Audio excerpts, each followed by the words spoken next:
and raising kids who show their kindness and give their kindness freely to those around them, that will change the world. Hi, this is Liz Weaver, and you are listening to the Learning Success Podcast, an information-packed podcast with the latest news, information, and tips to help you overcome a learning difficulty. For anyone suffering from a reading difficulty, writing difficulty, a math difficulty, a focus problem, dyslexia, dyscalculia, dysgraphia, or ADHD, this is the place for you. The Learning Success Podcast is brought to you by LearningSuccessSystem.com. Hello, and welcome to the Smart Child Bad Grades podcast, a podcast by Learning Success, where we help you with tips on how to embrace your child's brilliance and reach so they can reach their full potential. Today, I am here with Nicole Black. Nicole Black is a recovering elementary school teacher, and she runs the website Coffee and Carpool, where she has lots of parenting tips. She teaches how to raise kind kids and mom hacks, anti-bullying, and lots of other great stuff. So welcome, Nicole. Thank you. Thank you for having me. Oh, it's great to have you. Nicole has participated with other projects with us, and this is our first live time, so this is exciting. Yes. All right. Yeah, ready to dig in. Right. So Nicole today is going to talk to us mainly about raising kind kids, but I would like to actually ask a couple of other questions from things that you talk about in your blog. Sure. So one thing that I can tell from that you're very much into school readiness. And so I'd like to, so I'm assuming you're doing like a lot of really fun, maybe non-academic things with the kids just to get their brains active. Is that, can you talk to us about Absolutely. that? So my kids are now all school age. So I have a 7th grader, a 4th grader, and a 2nd grader. So they have been in school for quite a while. And you can take the teacher out of the classroom, but I'm still a teacher at heart. And so every summer, we really focus on avoiding the summer slide, and we do academic projects at home. We do a ton of reading. There are books in every room. I used to joke, literally, the car, the bathroom, the kitchen. We keep books everywhere. So they see us reading, they're reading. We're constantly just being surrounded by fantastic literature. And then a lot of play-based learning. My youngest daughter went to the most incredible preschool where it was all outdoor education for the first half of every single day, no matter what the weather, unless it was below freezing or lightning coming down, they were outside. And so we've continued that here. And so she has a mud kitchen that she just goes out and plays and creates. And now she's coming in the kitchen and cooking with me and cooking for us. And it's connecting, just learning in really hands-on, fun ways that are meaningful to the kids. That's fantastic. There's actually studies about outdoors learning and that's showing a lot of that it may spur on neuroplasticity, a lot of brain growth, and that's fantastic. It was fun. She came home covered in mud, head to toe, every single day. Yeah, it was worth it. It was incredible. Definitely. I'm a country boy at heart. We were raised in the country and in mud and yes. cow pies and the whole work. So.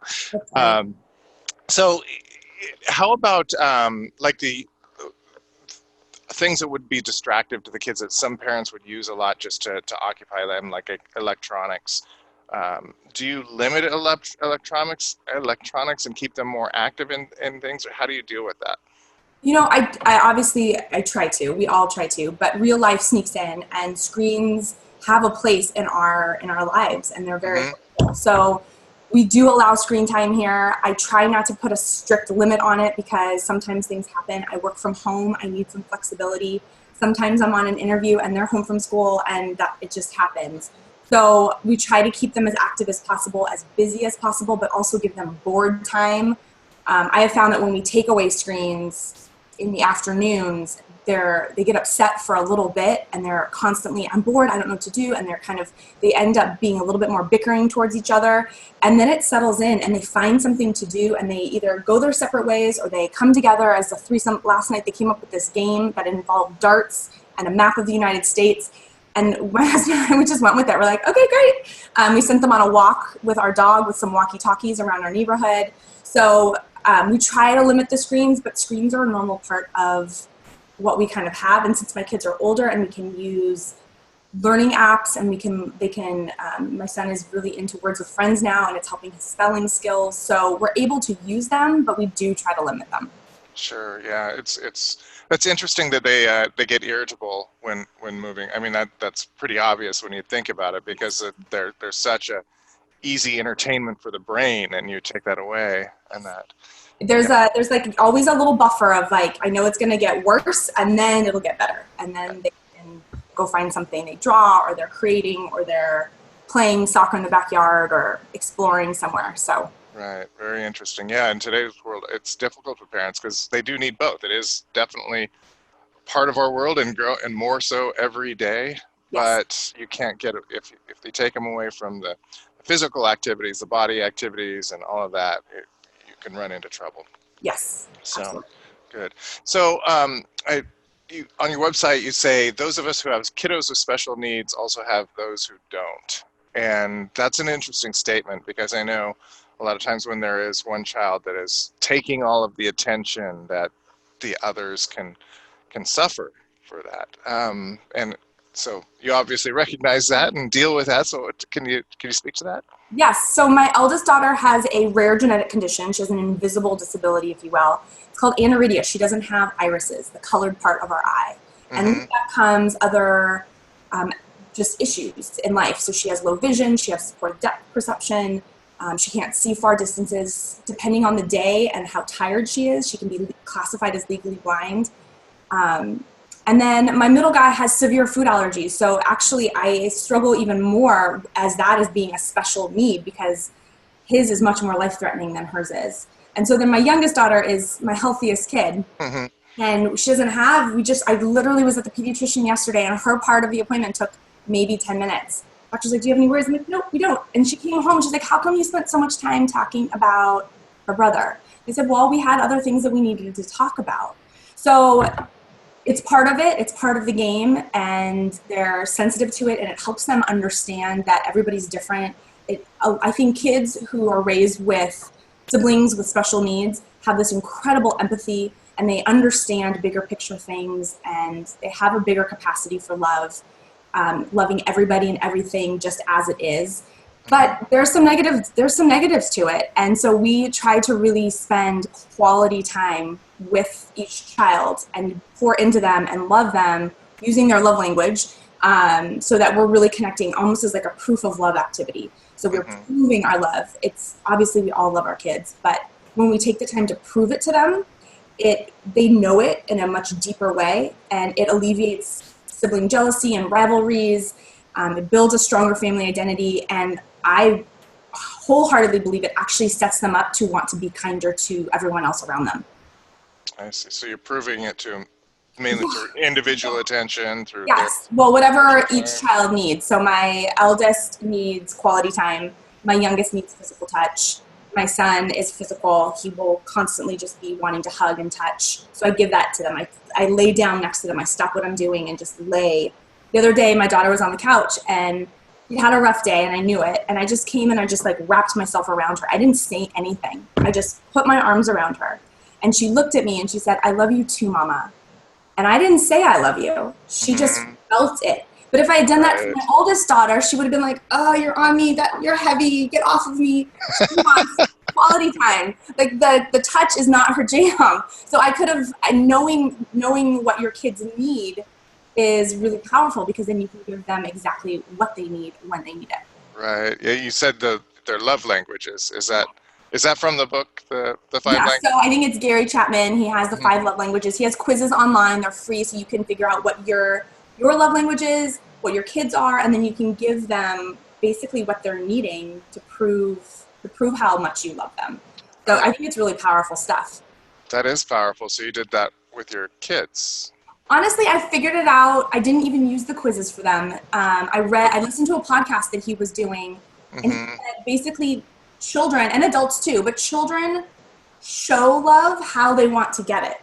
So my youngest always touching me and pulling on me and hugging me. And I have we talk about body space issues all the time with her. She just wants to be touched. So I give that to her. That is not my love language. I do not. It's my husband's love language, so I have to remind myself, okay, he wants a hug right now. I should give him a hug. I don't need as many hugs to get through my day. So my eldest daughter, though, wants quality time. So then, and that's more my love language, and I get that. So I set aside time for lunch dates or tucking her in at bedtime, just the two of us, or just closing the door and having a conversation, just the two of us. So, because the touch wouldn't do anything for her. A hug or holding her hand or squeezing her hand, that wouldn't communicate the same way that the quality time would for her. Interesting. Good. So this is a little bit off subject, but you mentioned your daughter has no depth perception or limited depth perception? Limited depth perception, yeah. Okay, so you might notice one of my eyes is not quite right. I've got lost the vision in my eye at 19. Okay. And of course, lost depth perception. Yes. I have depth perception now. That's fantastic. Yes, and it's an amazing. It's kind of a long story of how it came about, but I figured out that my brain actually uses, instead of using parallax like most humans do, it uses just the movement in the background, so the different perspective.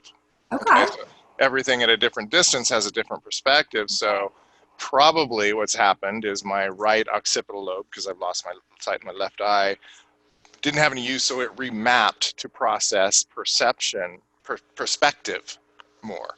So it's just, I find these things about the human brain are just the brain's amazing. amazing, just mind-blowing. And I didn't, it's not like I trained my brain to do that. It did it. And it took me I don't know how long to figure out, how am I doing this? How do I now have, because I do Kung Fu. So there's a need for depth of perception. So anyway, I just thought I'd mention that since it's super interesting. The brain is an amazing thing. It totally is. Okay, so bullying. You have a really great definition of bullying. Can you? Oh, yes. Well, bullying, I haven't looked at it in a while. I had to step away from some of the bullying things I was writing because it was getting emotionally kind of hard for me. Mm-hmm. So I honestly haven't pulled up that definition in a while. But my daughter, because of her vision, was heavily bullied. She was targeted because of that, but also she just kind of marches to the beat of her own drummer. And kids who are different or who are perceived as different, it doesn't even have to be that they're different, perceived as different, they can often be the target. So kids are mean and unkind, and they're usually thoughtless because they're egocentric. And so parents struggle with, and teachers too, with the definition of bullying. So they think that anytime a kid is unkind, they're bullying, that's a bully. Not necessarily. So sometimes kids just are mean. So bullying, when we know the true definition, then we can really help the situation and know when to step in and when to give support to our kids, when to mama bear it and escalate it quickly. So bullying is repetitive. It's an imbalance of power, either perceived power or somebody's older or younger, taller, bigger, more of a group, less of a group, or a social construct. So if they have social clout and this one is, doesn't fit in. It's repetitive, and then you've asked them to stop and it continues. So bullies tend to be manipulative and sneaky, and they're usually very, very smart because they can do it right in front of an adult often, and the adult, unless they know exactly what to look for, they miss it. And there's 4 different kinds of bullying. So it's not just the typical one that we think of, the physical bullying, stealing of the milk money that we see on TVs or movies. There's social emotional bullying or relational bullying. There's mental bullying, and then there's of course cyberbullying now, which is awful. Right. So all of them do damage. I think the emotional bullying, the relational bullying tends to do the most damage, if you can believe it, because those leave the scars the longest. So there are ways to bully-proof our kids because I think there's some crazy statistic that 90% of us in the world will either be bullied, be a bullier, or be a bystander, witness bullying. And that's true for me, and it's definitely true for my kids. So. Yeah, and there's better ways to act in all 3 parts. Yes. Yes. Absolutely. Very good. Yeah, it's. dealt with bullying a lot, teaching martial arts. I mean, that's just one of our main things that we do. And the bullies, the one thing that you did mention on the website that really struck me is it has to have intent, right? Because it can be that mistaken if they're not understanding the social norms, or whatever. And especially we had a lot of Asperger's kids and they're not really quick to understand that. But once they do, and they realize, oh, this is mean. So. Yes, if you tell a child, stop, this hurts my feelings, don't do this, or this is hurting me, don't do this, no, and they continue it, then you're getting into bullying behaviors. But a lot of kids, again, they unintentionally hurt people's feelings. They don't think their little egocentric brains, they're not developed yet to figure out that what they're saying is hurtful. And so, or they say things, they blurt things out without thinking things through, they're not mindful of other people's feelings. It can happen. But if you tell a child, that's hurtful, don't do that again, and they continue it, now you're getting into bullying behaviors. Yes, absolutely. Yeah, and you mentioned how intelligent and manipulative somebody has been a bully for some time can be. Yeah. And the sad thing is that, and it's not an excuse by any stretch of it, but it is an explanation. Almost every single bully has been bullied. Yep. So if you look around, one of my daughter's this child, he was so mean to her. And I watched at a school-wide event, he was in the corner and his father was in his face, pointing at him, berating him for not getting a good enough grade on the school project in front of everyone. I'm like, well, there you go. That explains it. And I felt sorry for that child in that moment because he was the victim of bullying. And then he passed that on to learned behavior. He passed it on to my daughter. Totally learned behavior. Absolutely. They're getting it from somewhere. Yeah. Yeah. We used to actually, because we would have a classroom of, 40, 50 kids in our Kung Fu school, and we had a 60-foot mirror the whole length of the school, and we would actually have to turn our back to the bully and watch the mirror out of the corner of our eye because we knew it was going on, but we couldn't catch him. Yeah. They were so sneaky. They are. It's a shame. Yeah. It's a shame. But we had almost maybe in our entire 20 years there were like 2 that we didn't turn around. So well, here's the thing. I mean, from my experience is that, I focus on kindness. I believe that raising my kids to be kind is essential to their overall happiness, their well-being, their success in life. Yes. It will make the world a better place. But not everybody shares that value with me. So there's more. I know that there's way more of us than there aren't. But there are a lot of families who don't focus on kindness for a myriad of reasons. Their basic needs aren't being met, or they're they're in survival mode. That fight or flight has kicked in because they don't know where their next meal is coming from, or they feel like they need to protect themselves. They're living in a tougher neighborhood. They don't feel loved from somewhere else. So there's lots of reasons why people aren't, and then it can easily morph into this bullying behavior. So unkind kids are they walk amongst us because unkind adults walk amongst us, in life. So right.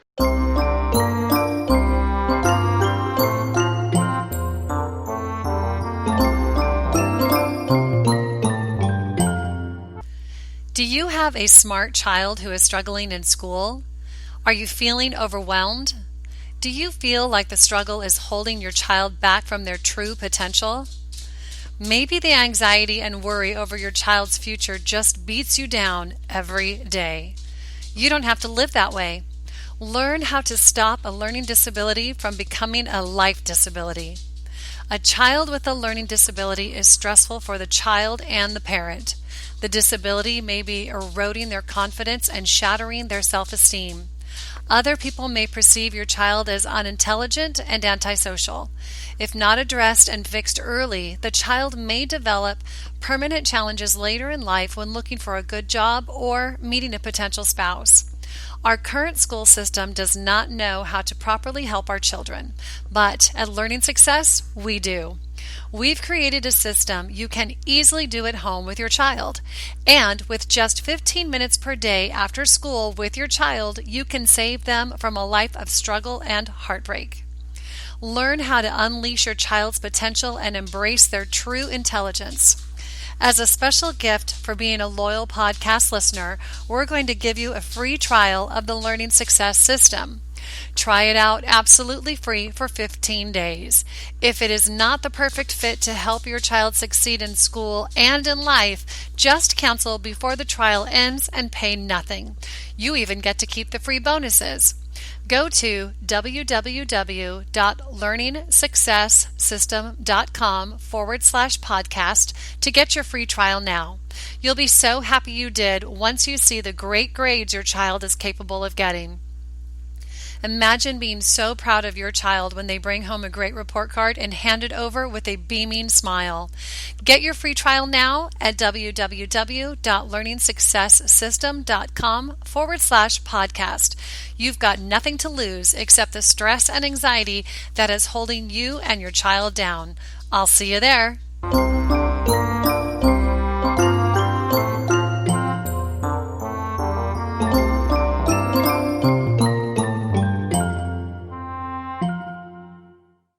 Right. How did you grow up? Did you grow up in a kind family? I did. Lucky. I had incredible. Okay. I have. I'm not speaking in past tense. I have incredible parents. They live 30 minutes from me. I'm the oldest. I have a younger sister and a younger brother, and we're all still super close. We live within an hour of each other.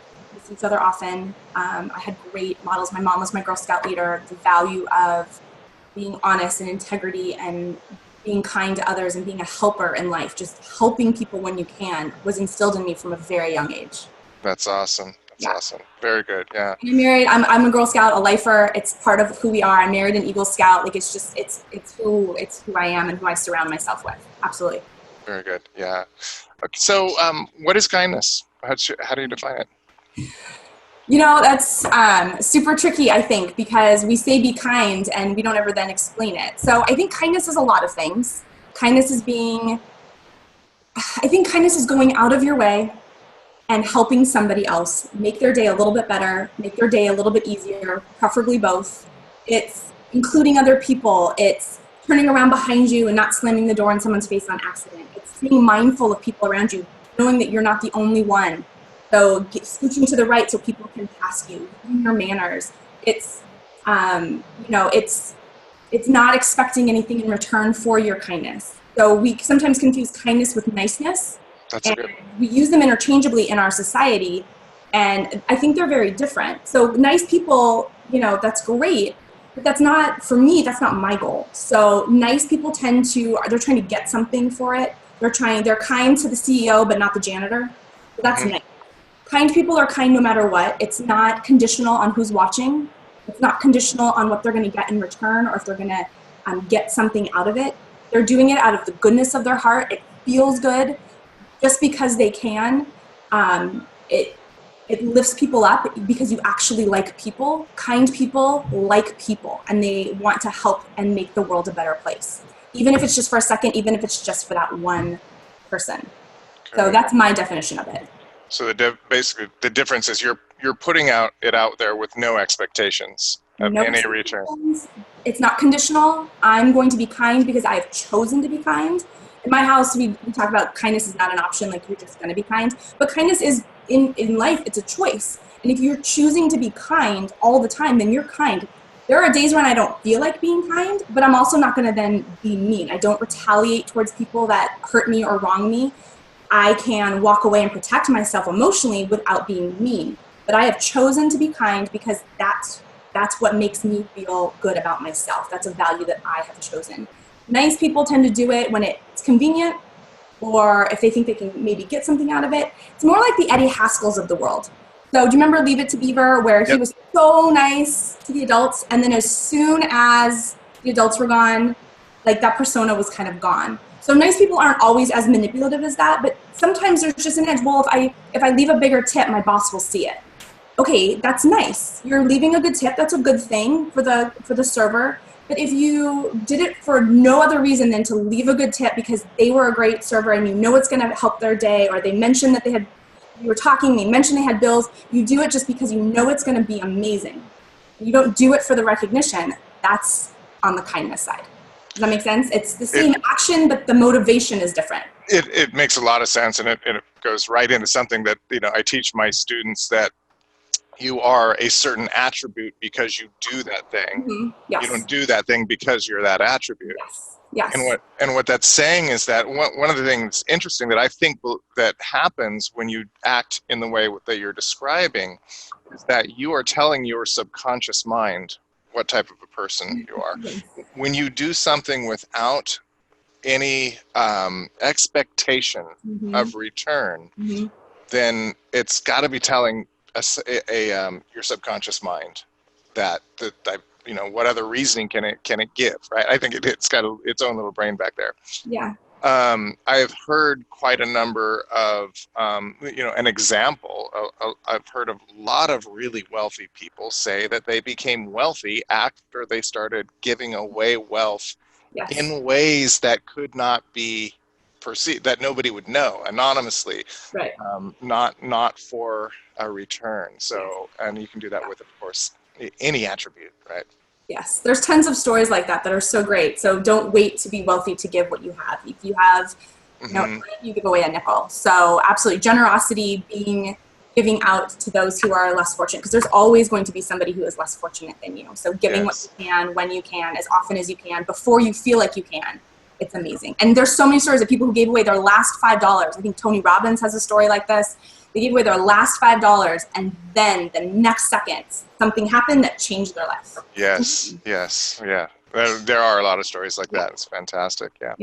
And how do you instill these values in your kids? How do you make sure that they understand that it's the way to be?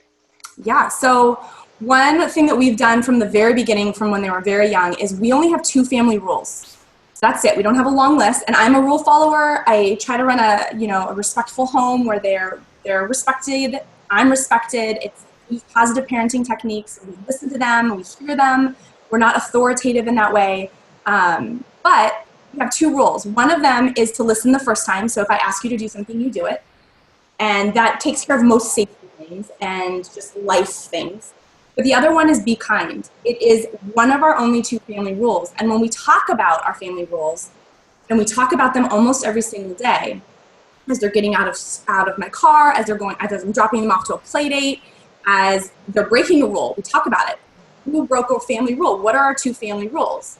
First time listening, be kind. And so when we put that much emphasis on it, we're showing them that we value it.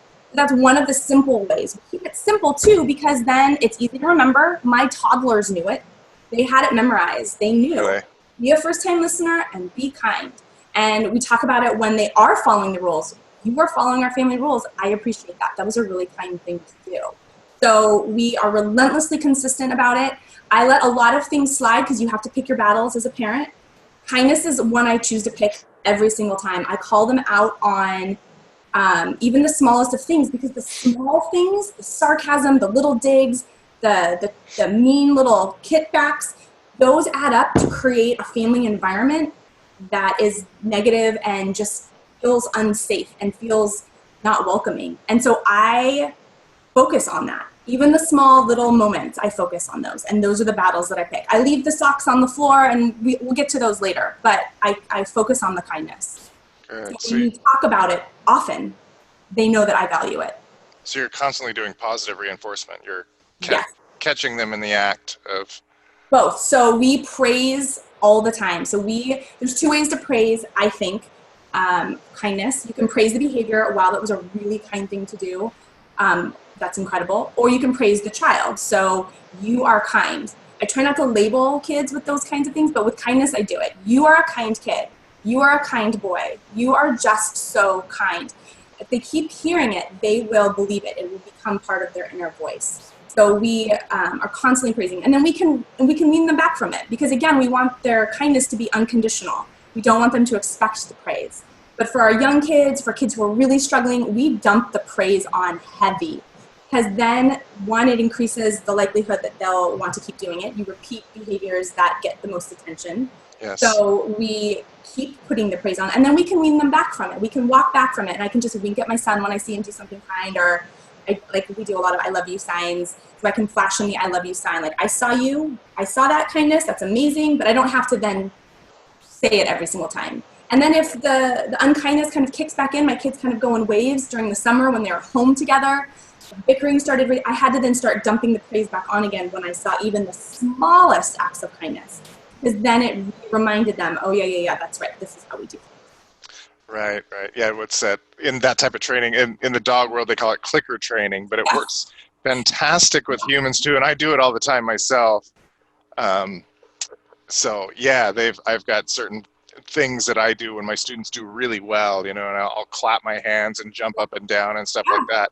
Yeah. And it's funny that I've asked them, like, what do I do when you do something well? And they don't know. It's so, they just see it all the time. They're like, I don't know, you don't do anything. Like, yes, I do. So, yeah, and you said praise, so you praise the behavior and praise the child. That brought me to think about like all the growth mindset stuff where talking about praising the child about being smart can actually be really detrimental, but it works for kindness though. When the growth mindset thing started becoming a hot topic issue, and I love it, and it's amazing. Yeah. We worked hard on that, focusing on the process. Oh, I'm sorry, my dog is barking. Focusing on the process, focusing on how they felt about doing it, how hard they worked, their effort. I think that's incredible. With kindness, because this is something we definitely want to keep going with, I think you can praise both. I always ask them, how does this make you feel? Did it feel good to be kind?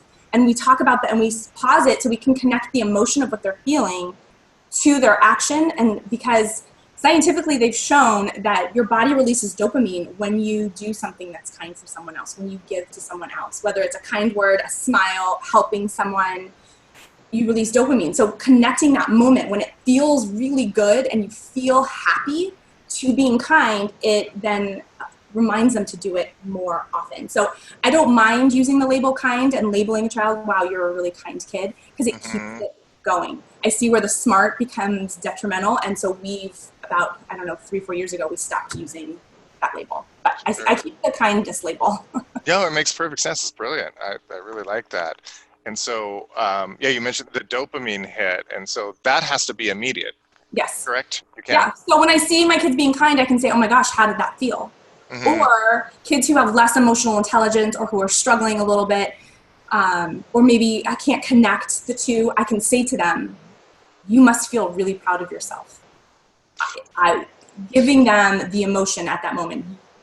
Do you feel happy? Do you feel proud of yourself? You can ask them, you can tell them, or you can give them no prompts and say, how do you feel right now? And they'll come up with usually the word good. I feel good. Great. Yes, let's keep doing that. It feels good to be good. It feels good to give goodness to the world. So you're actually teaching emotional, because you're getting them to go inside and seek, how does that feel? Yes, kindness it's all connected, right? So connecting their emotional intelligence, it actually increases their buy-in for wanting to be kind more often. Because if we can realize that when we're kind, it feels good, and we all want to feel good more often, I think that's natural, just brain chemistry in us, then it increases them to be kind more often because they'll get that reaction. That's one of the many reasons why we teach kids to be kind, because it feels good. It lifts you up. It improves their life and their day just for a second or for bigger, depending, but it makes you feel good.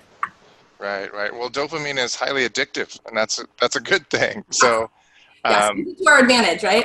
Yes, use it. Right. Very, very awesome. Okay, so when they're not intentionally being mean, but they don't understand, how do you deal with it? Yeah. So we have a poster hanging we have it in our kitchen, we have it in our upstairs in our hallway, because that's between their two rooms, and it says think. And so it stands, I did not create it, I've redone it so that it fits for us, and I have a copy of it on my website. But it spells out, and it says, before you speak, and oftentimes with our kids, it's after you speak, we evaluate what they said. I said, I need you to think. Was that true? And this works for my second grader. It works for my tween. She's like, yeah, it was true. I'm like, okay, it was true. She said something mean about her sister. Or your singing is bad. Was it true? She's like, yeah, it was true. I'm like, okay, it might have been true. The H in think is helpful. Was it helpful? Is it helpful to tell her that her singing is bad? She's like, well, maybe it was helpful because then she won't sing bad again. I'm like, okay, so then we go down to the I. Okay. Is it inspiring? She's like, no, that's not inspiring. I'm like, yeah, it probably made her feel kind of crummy. Or because it's my older daughter and she has more emotional intelligence, I'll ask her, how do you think that made her feel? How would you feel if someone said that your singing was bad? So I walk them through it. And then N, is it necessary? Is it necessary to tell her that her singing is bad? No. If we don't have something kind to say, then we can just keep our mouth shut. We can ask her to stop maybe, or we can leave the room. And then the K is it kind? No, it's not kind. It's not kind to put our judgment on other people's singing. She won't sing anymore in front of us. So I walk them through. And again, this is one of those things like, when do you pick your battles?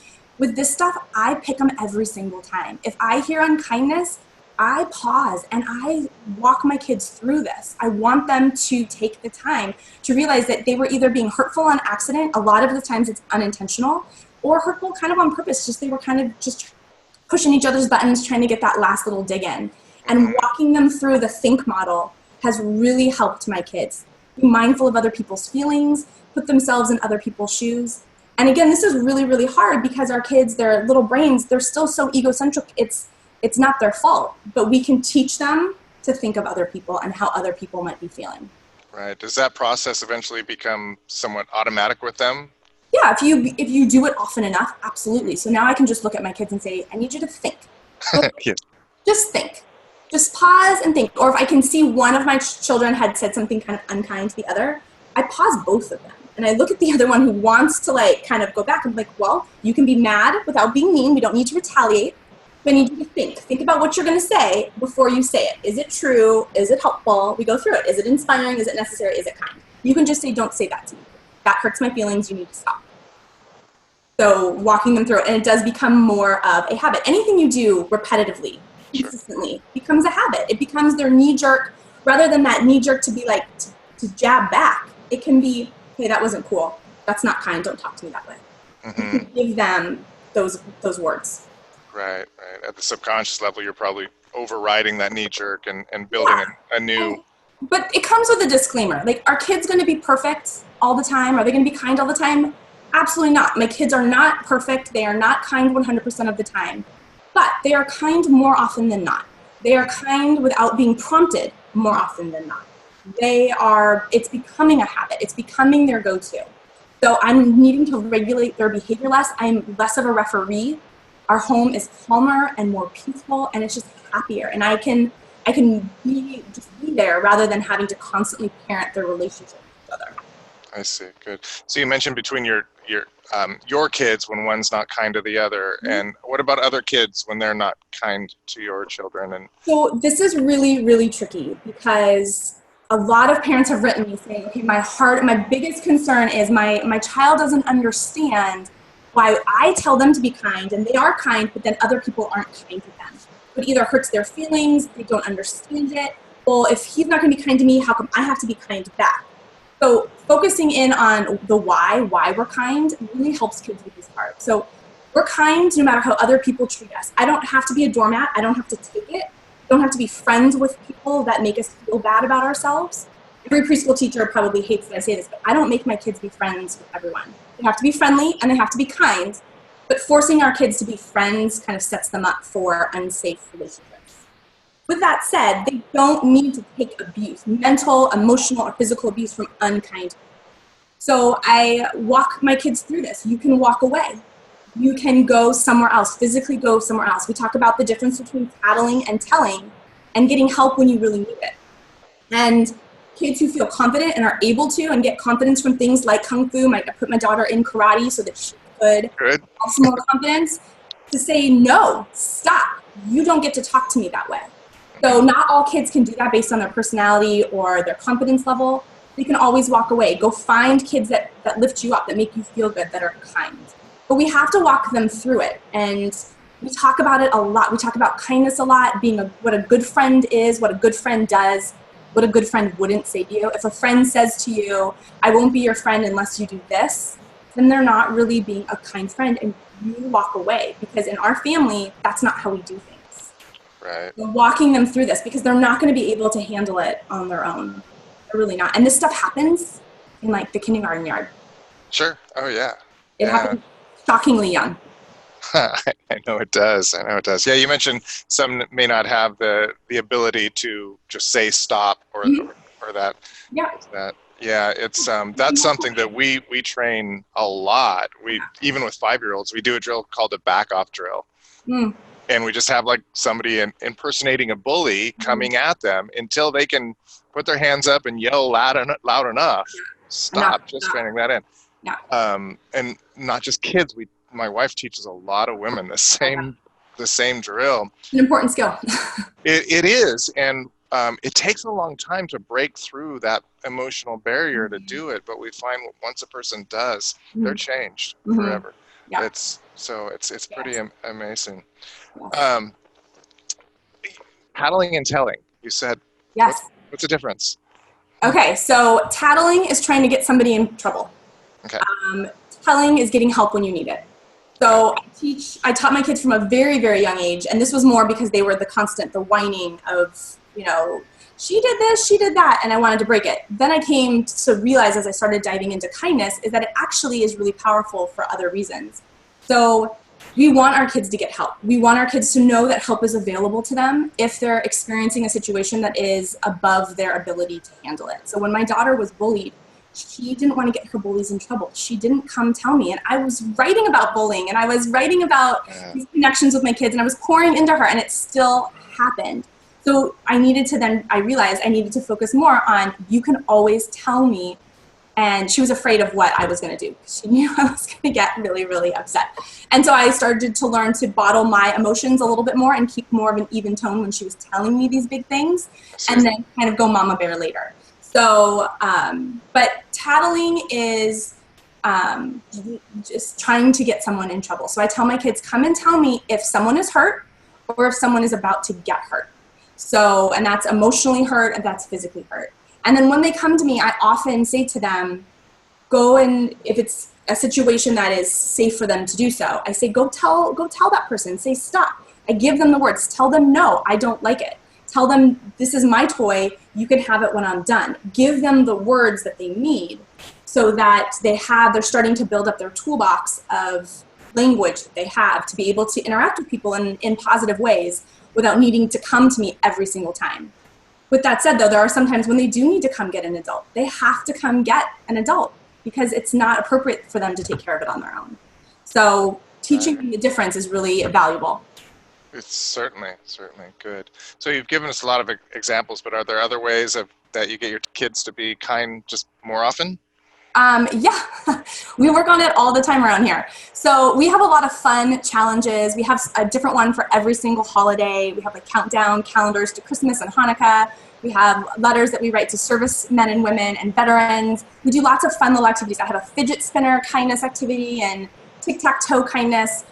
The one that I use for my kids, and it's actually a free resource on my website, and anybody's welcome to it, and it's the Ice Cream Sibling Kindness Challenge. So I was looking for a way. My eldest was sometimes forgetting to be kind to her siblings. And I want my kids to be kind to everyone, and that's important, but the biggest impact is going to be our own home. So I really wanted to focus on creating a kinder home, and I want my eldest to be kinder to her siblings. And so every single time, it goes back to the positive reinforcement and the praise, and I had to, because she was really struggling with this, I had to kind of up the rewards a little bit, and then we can wean her off of it once it becomes a habit. But every time she was kind and I gave her a list of ideas, she got to color in an ice cream cone. And when she had 20 ice cream cones in, she got to take her siblings to ice cream. Now, my eldest daughter, based on her personality, the carrot versus the stick kind of a thing, she loves money. And so she was old enough and I could do this with her because I knew her personality so well. Every time I saw her be unkind, she owed the ice cream jar 50 cents. Because money was really, that's her currency, literally and figuratively is her currency. Okay. So she owed the ice cream jar 50 cents. And that was money she was going to then have to use to pay for the ice cream. So if she was only unkind once, she put 50 cents in the jar and all the other ice cream cones had been colored in because of all the kindness she had done, I would pay the remaining balance at the ice cream parlor. Mm-hmm. If she kept putting money in and was unkind, she'd have to pay for it with her own money. So I have to tell you, it was slowly starting to work. She was coloring in her ice cream cones. And I drop off my two youngest first at school, and she's in the back seat. And all of a sudden I heard, "Good luck on your test today. Have a great day." And I looked at him like, oh my gosh, like just something simple as greeting siblings and saying goodbye.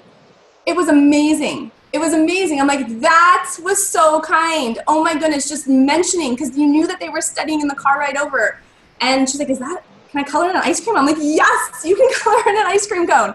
And so when she got to finally take her siblings to ice cream, the joy on her face, like ice cream makes everything better, but the joy on her face was so amazing because it allowed her to then share her kindness with them. And it's become more of a habit. And yes, she still needs reminders, of course. And every once in a while, we have to bust out another version of it and start from the top and do it again. But I've been able to wean her off of it. Can I get you a cup of orange juice this morning? And she got out 3 cups rather than just 1 cup for herself. So it is happening more and more, and I can regulate it less and less, which is amazing. She's thinking about other people a lot more. Yes. And more importantly, her siblings. She thinks about other people. Siblings are usually the last ones we tend to be kind to. We True. jump on them, and they push our buttons, and we have to share space and share parents. And raising kind siblings is one of the hardest parts of raising our kids to be kind. And there's tons of things we can be doing to raise kind kids. I wrote actually an ebook. It's going on sale soon, but I wrote an ebook about raising kind siblings because there are so many things we can do, and the change in our home it's miraculous when they're kinder to each other. Right. And we'll make sure to link to the resource you mentioned. Oh, perfect. Yeah, I'm happy to give that to anybody. And all that. So yes. Yeah, fantastic. So what mistakes do parents make when they're trying to raise kind kids? What are the pitfalls? Well, there's a few. One, thinking that you can talk about it one time and being done with it. It's got to be on repeat. So we can't ever tell our kids one time to, pick up their dirty socks. Like dirty socks right here on my floor. So we have to be relentlessly consistent, constantly reinforcing, constantly talking about it. So making it, proving to them that it's valued in our homes. So talking about it often, becoming a broken record. So that is one. Another one would be trying to raise nice kids. So we talked about this. So raising kids and asking them to be nice to each other and teaching them the difference in the sense of focusing more on the kindness. So we're kind because it feels good to be kind. We're kind because it makes somebody else's day better. So I have another resource, and I'd be happy to send you the link, and it's a list of all 5, and more importantly, how to sidestep them, and then something to try at the bottom of each so that you completely just avoid the mistakes altogether. Okay, fantastic. I'd be happy to send that to you. Yeah, that'd be great. We'll put those in the links. Perfect. You've really given me quite an education in kindness. I'm going to be thinking about this a lot and incorporated it into training and that. It's really quite a deep subject. It can be. And, it's funny because it's so simple on paper. Okay, so be kind. So my kids' school, their elementary school, they're starting a kindness initiative, and it's fantastic. Mm-hmm. But basically, they're just taking like a little piece of it, and they just said, be kind. Excuse me. They just said, be kind, and that's all they said. But kids need to know what kindness sounds like. They need to know what kindness feels like, what it looks like, what it doesn't look like. So what does it mean to be a good friend? So we talk about this with our kids in depth and really dive in and show them. And when we see kindness in the world, we use teachable moments. When we see kindness, call it out. When we see unkindness in a book, in a TV show, we call it out. We make it a thing. Great. So this has been really fantastic. Is there anything else that you would like to mention about kindness, your website, your Facebook group? Yes. So we have a group of like-minded parents that believe that this is essential. It's called the Raising Kind Kids Movement. We're literally starting a movement because we know raising one kind kid can change the world. The ripple effects of kindness can go on forever and can be unseen for years. So please come over and join us. There's actually a free resource in that group for kind sibling role playing. Like if they're struggling over the last cookie or they're struggling over who gets to choose what show to watch, there's options that you can give them. So you can give them the words, give them the role playing ideas, and that is completely free inside the group. So just know that there are other like-minded people if you find this to be essential like I do, like we do, and there are resources and we have them and you are welcome to them. Great. I really agree with your philosophy that change happens at the individual level. It just can't help but happen anywhere else. It has to happen with yourself, and of course then passing it down to our children. So much unkindness in the world on TV, with social media. We see things that are disturbing or just kind of hurt us to our core, and we can't change those things usually on a personal one-on-one level. I can't go out there and change what's happening. No. But I can change what's happening in my home. I have complete control over that. And raising kids who then spread that kindness to others, and raising kids who show their kindness and give their kindness freely to those around them, that will change the world. And if more of us are doing that, we can take it over. Kindness can be louder than the hate. It can happen quickly. It's an exponential function, right? Yes, it is. We just need more people. Absolutely. Very good. Yes. Hey, this has been a fantastic conversation. So thank you very much. My absolute pleasure. I will talk about kindness forever. Yes, I'm sure we're going to need to have you on here again when I have some more questions about kindness. So I would be happy to. All right. Thank you. Thank you. Thank you for listening to the Learning Success Podcast. We hope you enjoyed it. We also hope you have learned something useful, something that you can take back and improve your life with today. If you would like to say thank you, the best way for you to do that is to share this podcast with a friend. Help us help others along this journey. And if you haven't already, please rate and comment on the podcast. Every rating helps us and helps this podcast get out to more people. We appreciate it, and we appreciate you. Thank you again, and make today a great day. No one should have to live with a learning difficulty.